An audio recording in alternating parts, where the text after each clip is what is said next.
सो hi friends, आज हम चलाएंगे टेस्को फायरवर्क्स। एक कंपनी है जिसका स्काई शॉट है, 3-in-1 स्काई शॉट है।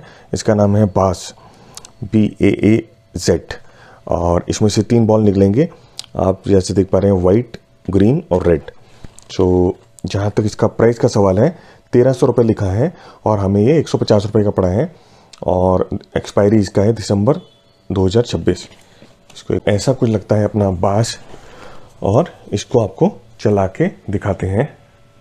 सो फ्रेंड्स, अगर ये वीडियो अच्छा लगे तो लाइक करना ना भूलें, और ऐसे और वीडियोस के लिए हमारे चैनल को सब्सक्राइब करना ना भूलें। Thank you.